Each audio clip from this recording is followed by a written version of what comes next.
much as I love to hate Kira, I had to do a section on the good qualities, but it does involve a little bit of bad as well.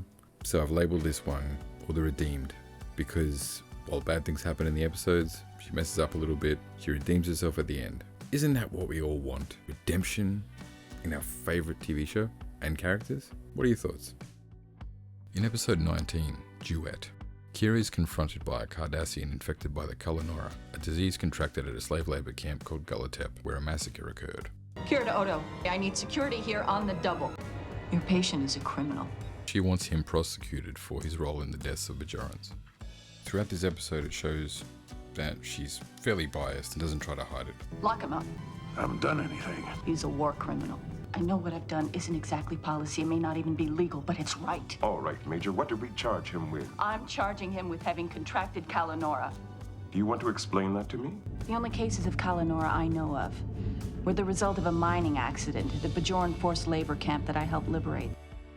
She convinces Cisco to let her take over the investigation, and just before so tells him, I'm unbiased, like, I'll be really good at this, don't worry, I got it. She admitted that first before she asked him to take control of it. You think this is all some personal vendetta on my part, don't you? You're right, I'm not objective. I'm asking you now, as a friend, please, let me conduct this investigation. Just shows how much she doesn't look inward and say, hey, okay, I've got some hang-ups here that I've got to put aside. You claim you were never at Galatep. Again, true. Again, false. And then goes in to interrogate Maritza and just completely bungles it. What was your rank at Galatep? What were your duties? I like the way Maritza plays games with Kira throughout this whole interaction, acting like a bit of a smart-ass, which is kind of funny. You'll be disappointed. Exalted position of filing clerk. I await execution. You know, I never heard of a filing clerk becoming an instructor. Until now. What did you teach? Believe it or not, filing. It's one of those few times in this first season that I have a genuine laugh. And I've zoomed in on the way she looks at Cisco after he says, What if this image confirms that Maritza was a file clerk? I suppose you'll let him go. I'm glad we understand each other. and he's like, yep, I thought so. And the reaction is beautiful. Now I have to stand there and listen to him belittle the Shakar and everything it stood for. Odo discovers that he's not actually telling the truth about being Goldar Heel, he's actually Eamon Maritza. Goldar Heel is dead. Bashir discovers that he's had cosmetic surgery, and they surmise that he did this in order to look like Goldar Heel. You're saying he changed his face to look like Goldar Heel? It certainly appears that way. They see through his facade and confront him about it. Why are you pretending to be Goldar Heel? The butcher of Galatep died 6 years ago. You're Eamon Maritza, his filing clerk. So, in this episode, Kira does show that she's able to show compassion towards Cardassians and that she's able to remove that bias once she kind of gets through the initial guard and sees the person inside of that guard. And it's good to see that development in her because it's so frustrating knowing she can be a good character, but just has trouble letting go of that. And I don't know if that was intentional, that you kind of had to hate Kira a little bit at the start when you start watching it, just because of the way she presents herself. But she definitely grows throughout that time. So by the end of this episode, you do have a bit more compassion about how she was feeling. What are you doing? I'm letting you go. What you tried to do was very honorable. I'm hoping to learn a bit more about her character as the seasons go on, because it is interesting, and while she is cringe, she does have a lot of good things to her, and I think it's hard to get through the cringe to see the good stuff, but it is there. You just have to look for it a little bit harder than you would with most characters.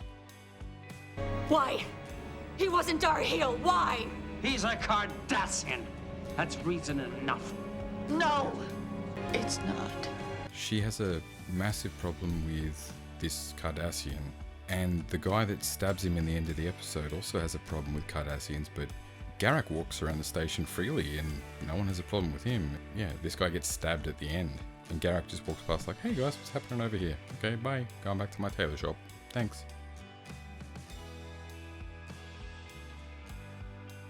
In the episode Progress, Problem is they don't like uniforms. she's trying to help Malabak leave the moon. She seems very conflicted in this episode. She wants to advocate for him to be able to stay there. You haven't met Malabak. If we take him like that, we'll be killing him. But she's also being given orders to help him leave. And when she gets there, she kind of develops a connection with the guy. They relate to each other. It's obvious to me that you've developed a feeling for this man. Mullabak! They're very frightened of uniforms. Understood? She's so worried about this guy's safety, she goes back down. She takes some armed guards with her, who end up getting in a confrontation with Mullabak's friends. Gather up their clothes and supplies, I guess. Without permission. We're not gonna get their permission. You plan to use that? Protocol. Now, she set out with this goal of trying to help protect this person and have a safe removal, but ends up getting him shot because she chose to take armed guards. Yeah, it's protocol, all that stuff, she mentioned that, but why would you? If you're breaking protocol already by developing a connection and interfering in the situation, then why wouldn't you just break protocol and not take your guns down there? Don't make us take you by force. Please. Listen to yourself, Major. Fine. I'll pack your things myself. She has the opportunity to get the guy off the moon because she brings down guards who end up shooting him. With me unconscious, she could have swept us all off of here with no trouble at all. And gets Bashir down there to treat him. Bashir's like, hey, gotta get him off the moon. We gotta make sure he's getting treatment. Well, he's got to be cared for. I'm going to take him without his permission. She's like, you're not taking him anywhere. No, you're not. I'll be here. I can treat him.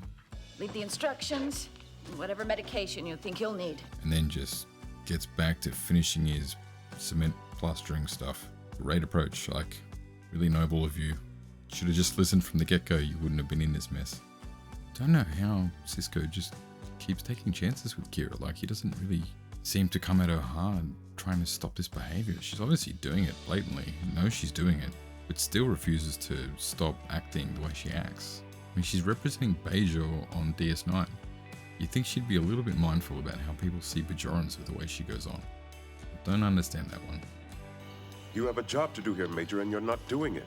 So anyway, he ends up getting shot. Cisco comments that she's risking her commission. She could have avoided that whole situation by just listening to orders straight away, because the result was the same. They ended up just beaming him off. And if he stays, he'll be committing suicide. If I leave here, I'll die. No, you won't. I won't let you. We'll have to beam him off the surface. If we take him like that, we'll be killing him. But there is another way. Stop deluding yourself! 2 to beam up. Excuse me. All it took was her setting fire to his house. If that's all she had to do, she could have done that from the start. Alright, problem solved. But I will say that in that episode, that was probably one of the turning points for her character. You're on the other side now. Pretty uncomfortable, isn't it?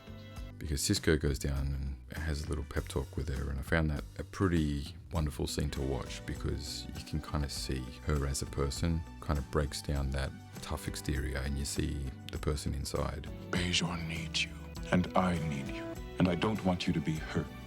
I'm here to remind you that his fate is already decided. Yours isn't. Thank you. While there are times I can find Kira's character cringy and even unrelentingly arrogant, she redeems herself with her passion and drive. She has a fiery temper and doesn't back down from a challenge, which is an admirable quality to have. Sure, I find her expressions hammy or overdramatic, but it doesn't take me out of the experience during these moments. In a weird way, it helps to add a sense of comic relief to her character, and perhaps that was intentional. If her character wasn't comical, you would only be able to take her one way, which would make her character completely disingenuous, and no one would be able to relate to that at all. Thankfully, her role is written well, and it fits with the narrative of the show, solidifying her place in the team. As with the other DS9 characters, I'll be doing a review for her character for each season of the show. Hope you enjoyed this review, and thanks for watching. You're being a fool! Well then, don't ask my opinion next time. I think they all simply get tired of hearing my voice.